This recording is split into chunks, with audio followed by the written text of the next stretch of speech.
ایک عظیم سانے سے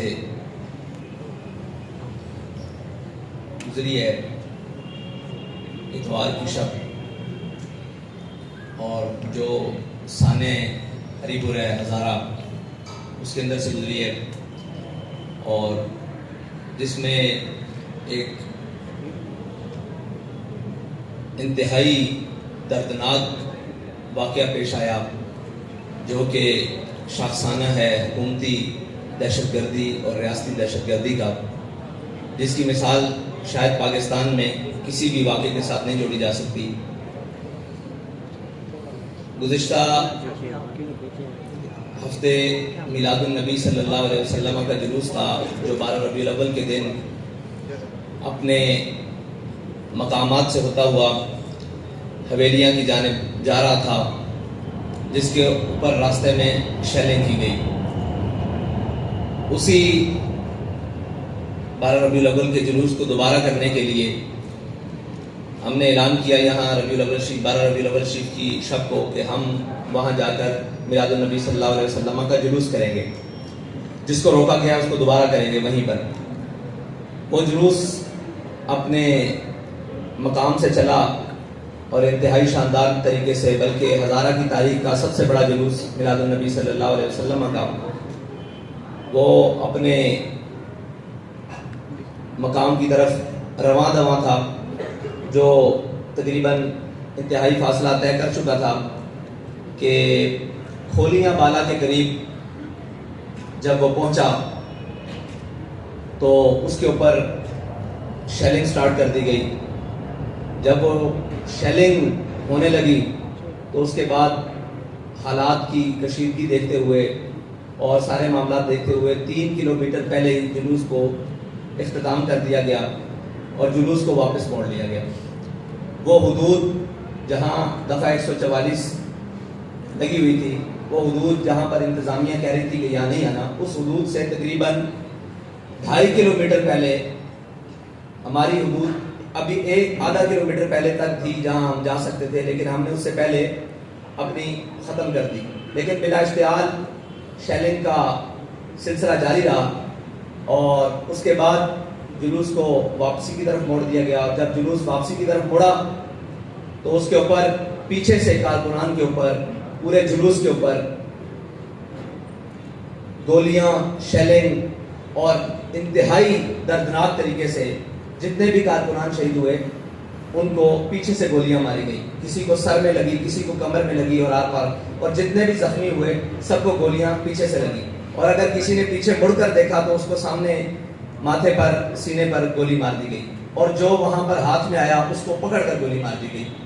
یہ اتنا دردناک واقعہ ہے کہ اس کے لیے الفاظ بھی بیان نہیں ہو رہے کہ کیسے اس کو بیان کیا جائے۔ اور یہ کیا ہوا رات کے اندھیرے میں، مغرب تک کوئی چیز نہیں تھی، بالکل اپنے امن کے ساتھ نعرے لگاتے ہوئے، ہر طریقے کے ساتھ تمام چیزیں ہوتے ہوئے جلوس اپنی منزل کی طرف تھا۔ اور مغرب کا وقت جیسے گزرا اس کے بعد شیلنگ بھی سٹارٹ ہو گئی، لائٹس بھی آف کر دی گئی۔ اتنا شدید یہ سرائے سالے تک سلسلہ کیا گیا کہ کچھ سمجھ سے بالا تھا کہ آگے سے بھی آہو بکا کی آواز تھی، پیچھے سے بھی آواز تھی، اور ایک گولیوں کا سلسلہ تھا، نہ اپنے کی تمیز رہ رہی تھی نہ بیگانے کی، اور جناب گولیاں برسائی جا رہی تھی بارش کی طرح۔ تو اس سلسلے میں آج آپ سب کو بلایا گیا ہے کہ ہم آپ کو کچھ حقائق دکھا سکیں کہ یہ کیوں ہوا ہے اور کس نے کیا ہے، اور یہ واقعہ کیوں کر تحریک لبیک پاکستان کے اوپر پیش آیا ہے۔ اس کی پہلی وجہ تو یہ ہے کہ مکمل تیاری تھی کہ تحریک لبیک پاکستان کو ایک فرقہ وارانہ فساد کے ذریعے پورے ملک میں اشتعال دلوایا جائے، اور پھر یہ اشتعال اٹھے اور اس سے جس کو بھی جو فائدہ مل سکتا ہے وہ لے، اور اس کے بعد ملک کے اندر ایک ہنگاموں کی صورت برپا ہو جائے۔ پہلی اس کی وجہ تو ہمارے سامنے یہ ہے، اور دوسری بات یہ ہے کہ فرقہ وارانہ فساد یا کوئی بھی نسلی اور قومی فساد ہو، اس کے اوپر تحریک لبیک پاکستان بالکل بھی یقین نہیں رکھتی، اور آج تک تحریک لبیک پاکستان کسی بھی فرقہ وارانہ فساد کے اندر نہ کبھی ملوث ہوئی ہے، نہ کبھی اس کا ذہن ہے، کیونکہ جو ہمارا نظریہ ہے، جو ہمیں ہمارے قائد نے نظریہ دیا ہے، اس سے کسی مسلمان کو اختلاف نہیں ہے، اور کسی بھی کلمہ گو انسان کو اختلاف نہیں ہے۔ تو یہ جان بوجھ کر ایک بہت بڑی سازش تھی جس کے تحت تحریک لبیک پاکستان کو اس کے اندر دھکیلنے کی کوشش کی گئی.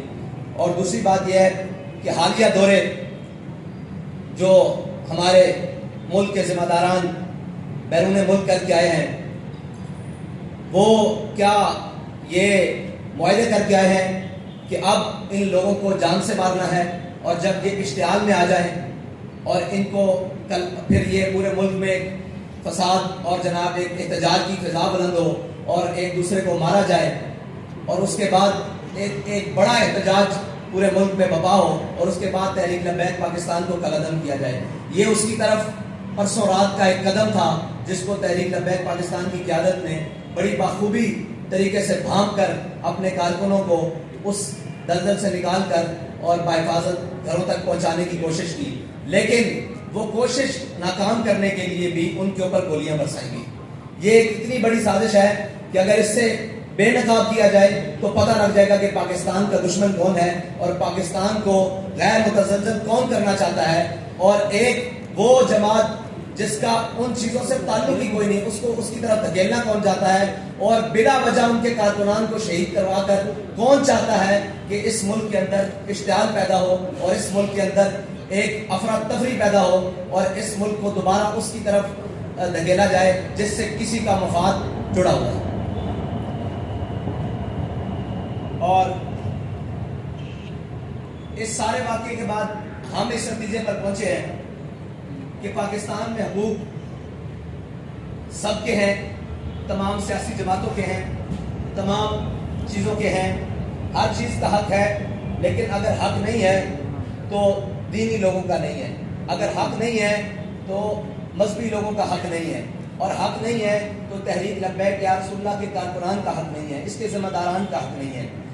اور کوئی حافظ قرآن ہے تو اس کا حق نہیں ہے، کوئی عالم دین ہے تو اس کا حق نہیں ہے، کوئی بینک افسر ہے یا کسی بھی شعبہ ہے فکر سے وکیل ہے، جج ہے، تاجر ہے، کسی بھی طبقہ ہے فکر سے تعلق رکھتا ہے، اگر وہ تحریک لبیک پاکستان سے جڑا ہوا ہے تو اس کا کوئی حق نہیں ہے، وہ ان کے نزدیک بالکل بھی انسان نہیں ہے.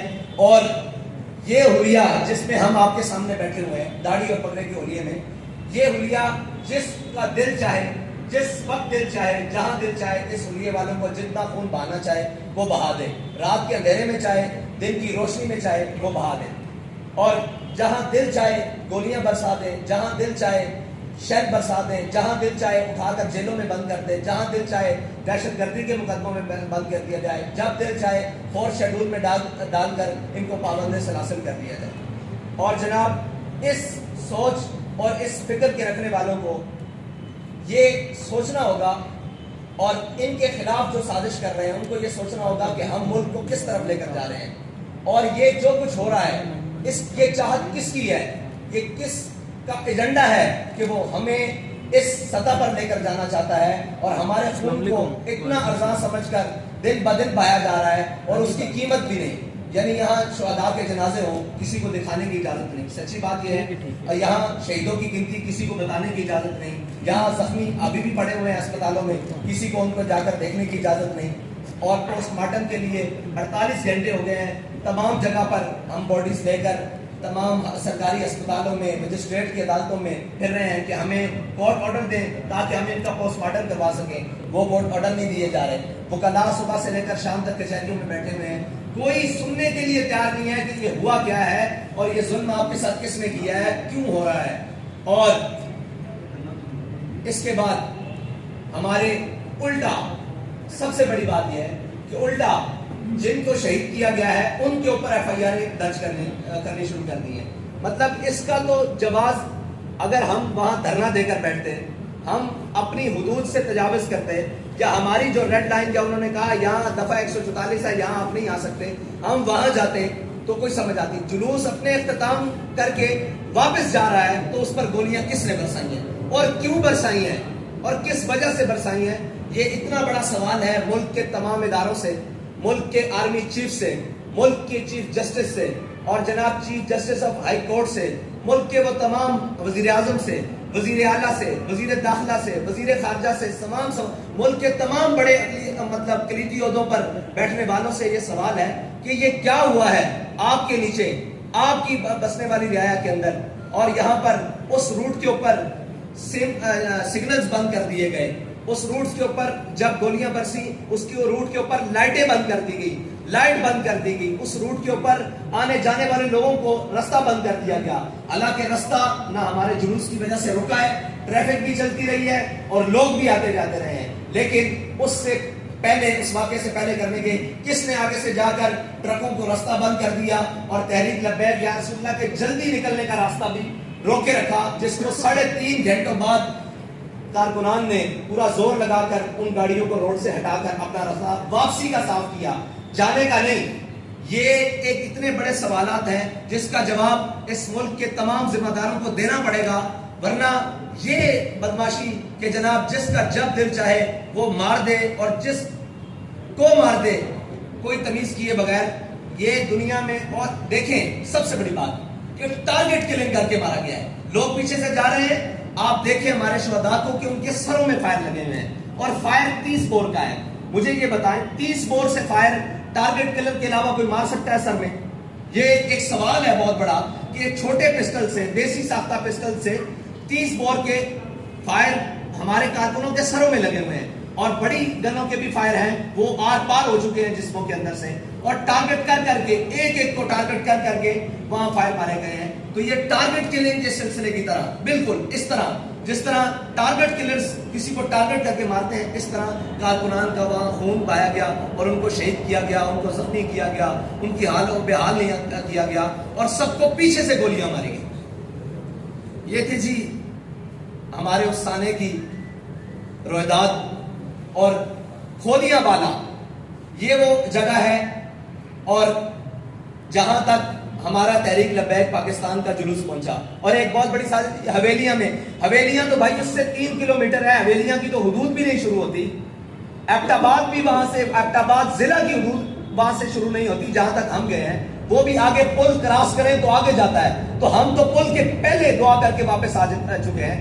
تو یہ سازش کی جا رہی ہے جی حویلیاں وہاں پہ فرقہ وارانہ تھا. بھائی ہم وہاں گئے ہی نہیں، وہاں پر دفعہ 144 ہے ہی نہیں، وہاں پر کوئی مسئلہ ہے نہیں. ہم تو پہلے اپنا جلوس ختم کر کے واپس ہو رہے ہیں، اور جلوس ختم کرنے سے پہلے ہی انہوں نے شیلنگ سٹارٹ کر دی اور آوازیں آنے لگ پڑی. ہمارے پاس وہ ویڈیوز بھی ہیں، وہ لوگ چلائیں گے کہ جب ہم اعلان کر رہے ہیں کہ ہم واپس جا رہے ہیں اور ہم نے ختم کر دیا، واپس چلو. یہ شاہ صاحب بھی اعلان کر رہے ہیں، میرا بھی اعلان موجود ہے ذمہ داران کا، اس کے اندر فائرنگ کی آواز باقاعدہ سنی جا سکتی ہے. تو اس وقت فائر کھول دیا گیا کہ آپ آگے کیوں نہیں آ رہے، آپ اس جگہ پر کیوں نہیں جا رہے جہاں پر فساد ہے، آپ یہاں سے واپس کیوں جا رہے ہیں. تو ہمارا جلوس زیادہ کلومیٹر بنتا ہے، 4 کلومیٹر، لیکن ہم احتیاطاً کہہ رہے ہیں کہ 3 کلومیٹر کنفرم ہم وہاں سے اپنے مقام سے جہاں پر بھی وہ جلوس کا مسئلہ تھا. حویلیاں بازار اس سے بھی آگے جاتا ہے جہاں کا معاہدہ ہوا ہے. حویلیاں بازار مین جی ٹی روڈ سے اس سے بھی اندر ہے، لیکن مین حویلیاں بازار جہاں سے حویلیاں شروع ہوتا ہے وہاں سے بھی 3 کلومیٹر پہلے ہم نے جلوس ختم کیا. اور یہ ایک بہت بڑا سانیہ گزرا ہے، اور جان بوجھ کر تحریک لبیک پاکستان کو اس آگ میں دھکیلنے کی کوشش کی گئی ہے. لیکن انشاءاللہ وہ ہر چہرہ بے نقاب ہوگا جس نے تحریک کے خلاف اور پاکستان کے خلاف یہ بہت بڑی سازش کی ہے. بہت شکریہ. میرا خیال ہے کہ آپ سارے ویڈیوز دیکھ لیں، اس کے بعد آپ کے جو سوالات ہوں گے وہ کر لیں.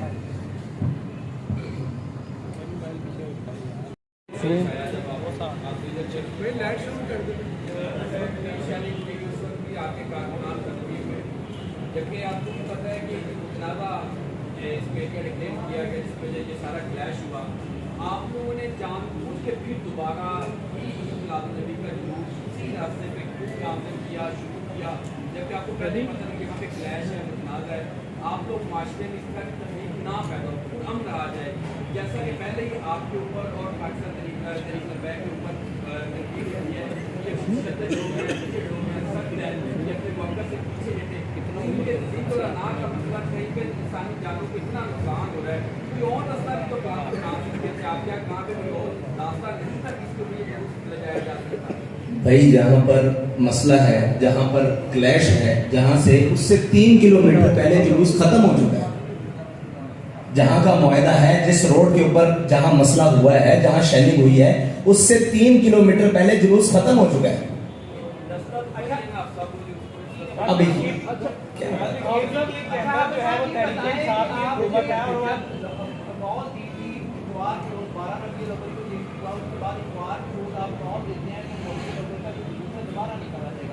کیا انتظامیہ کی جانب سے آپ سے کوئی رابطہ کیا گیا کسی مذاکرات کے لیے؟ اب جب کارکنوں کو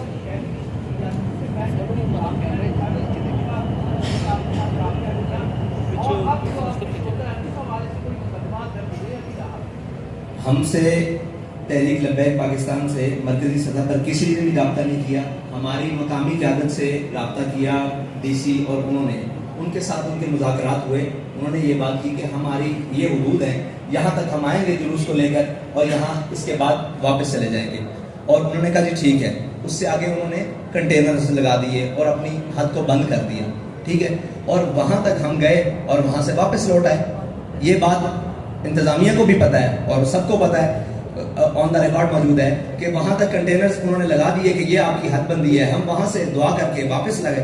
جیسے ہی واپس چلے انہوں نے پیچھے سے گولیاں کھول دی. یہی تو سوال ہے کہ وہ متنازع نہیں ہے بھائی. جہاں پر ہم نے میلاد شریف کا جلوس کیا وہ متنازع جگہ ہے ہی نہیں.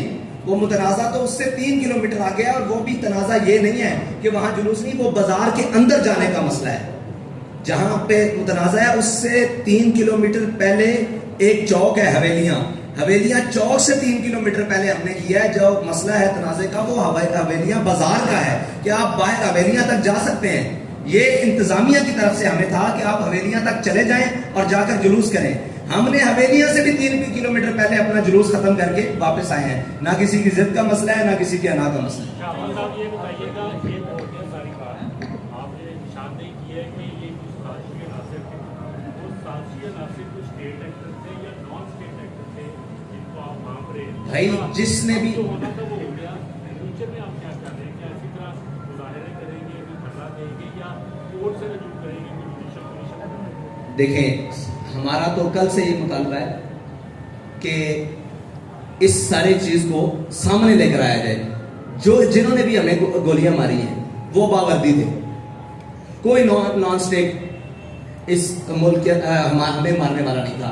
جنہوں نے گولیاں ماری ہیں وہ باوردی تھے. وہ وردیاں پہن کر آئے, یہ ان کی ذمہ داری ہے, ہماری ذمہ داری نہیں ہے.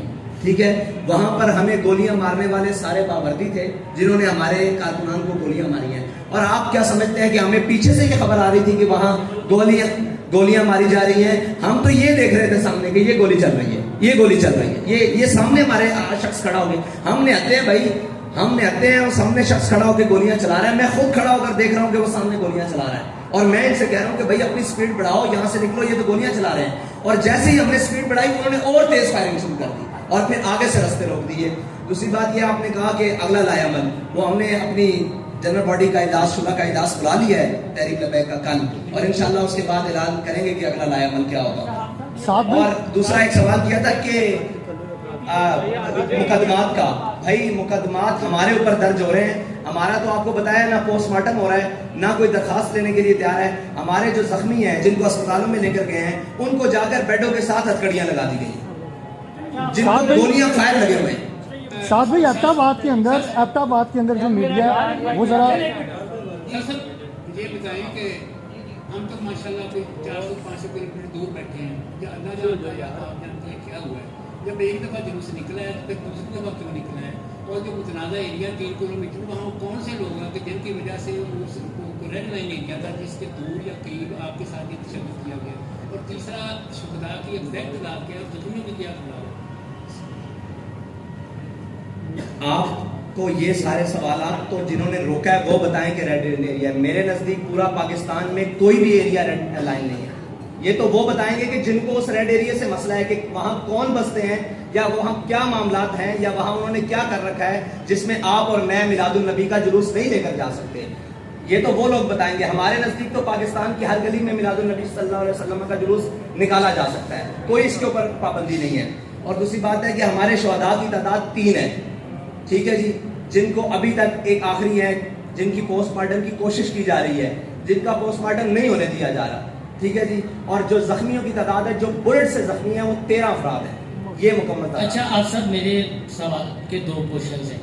ایک آپ کا ویڈیو کلپ سوشل میڈیا پر وائرل ہو رہا ہے جس میں آپ پورے میڈیا کو لانتی قرار دے رہے ہیں. یہ بالکل اسی طرح کی لائن ہے جس طرح عمران خان کو غصہ ایک چینل یا چند اینکرز پر ہوتا ہے تو پورے میڈیا کو.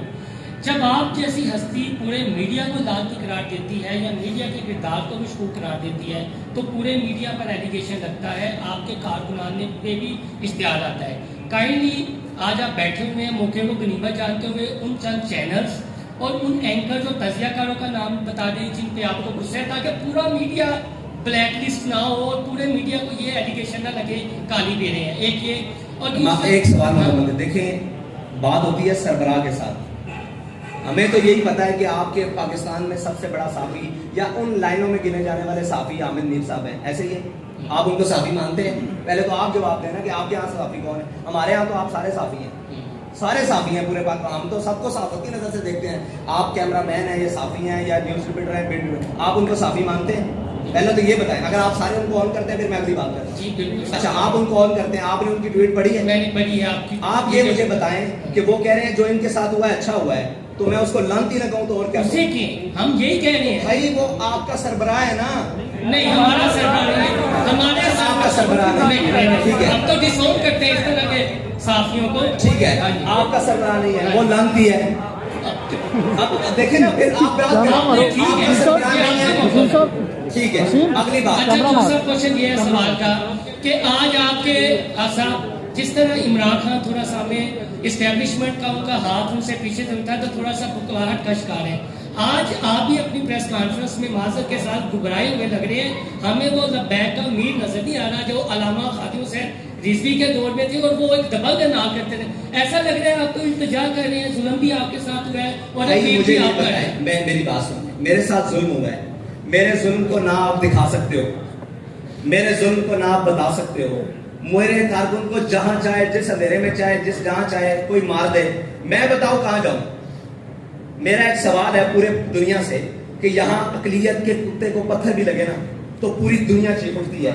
یہاں پر کوئی بھی معاملہ ہو جائے, میڈیا بھی دکھاتا ہے, سوشل میڈیا بھی ساری چیزیں دکھاتا ہے. ہم تو ہر جگہ بینڈ ہیں, ہمیں تو دکھایا نہیں جاتا. آپ مجھے بتائیں کہ میں ابھی دبنگ انداز میں کہتا ہوں کہ آؤ سارے نکلتے ہیں باہر احتجاج کرتے ہیں, میرے پاس 10 لاشیں اور آ جائیں گی, میں کہاں جاؤں گا؟ میں سپریم کورٹ کا دروازہ کھٹکانے کے لیے, میں مجسٹریٹ کے پاس صبح سے بیٹھا ہوں کہ مجھے ایک آرڈر کر دو کہ یہ لاش ہے, اس کا پوسٹ مارٹم, یہ کہاں ہے شہید صاحب, یہ مبشر صاحب, یہ ان کے مجھے صرف آرڈر دے دو کہ میں ان کا پوسٹ مارٹم کسی ملک سے کروانا ہے نا. میں کہیں جا کے انڈیا سے تو نہیں کروا سکتا, افغانستان سے تو نہیں کروا سکتا, کسی ملک کے کسی مجھے ایویڈنس چاہیے کورٹ میں جانے کے لیے, مجھے یہ پوسٹ مارٹم چاہیے. صبح سے لے کر کبھی وہ لاش کو غائب کرنے کی کوشش کرتے ہیں, کبھی وہ ایمبولینس کے ڈرائیور کو اٹھا لیتے ہیں, کبھی وہ جو لوگ لے کر جا رہے ہیں ان کو پکڑ لیتے ہیں. مجھے بتاؤ میں کہاں جاؤں؟ آپ بتائیں. آپ کے نزدیک اس وقت تک تحریک لبیک کے شہداء کی تعداد 50 سے اوپر ہو چکی ہے. ایک مقدمہ درج نہیں ہوا. یار مرے تو ہیں نا, شہید ہوئے ہیں نا سب کے سامنے اس ملک میں, بتائیں ہم کہاں جائیں؟ کس کے بعد اسٹیبلشمنٹ پہ میں 1000 بار لعنت بھیجتا ہوں. آگے بات کریں. بات یہ نہیں ہے, بات یہ ہے کہ ہمیں سارے مارنے والے ہیں. سب کے نزدیک ہمیں ظالم کر کے دکھایا جاتا ہے. ہم سے بڑا مظلوم بھی کوئی نہیں ہے.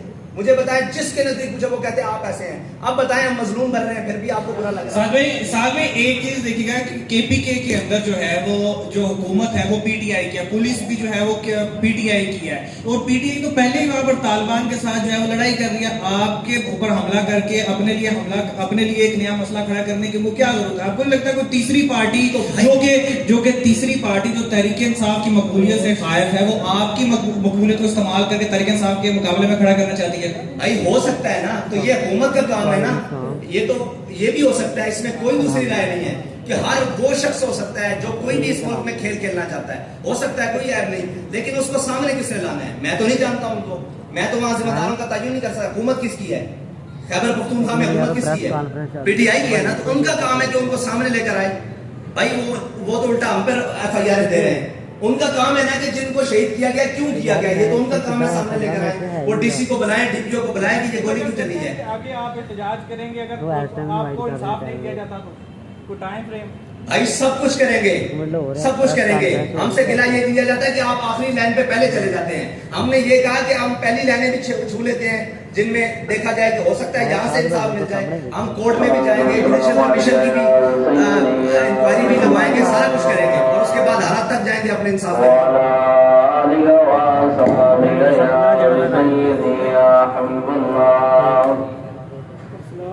والصلاة والسلام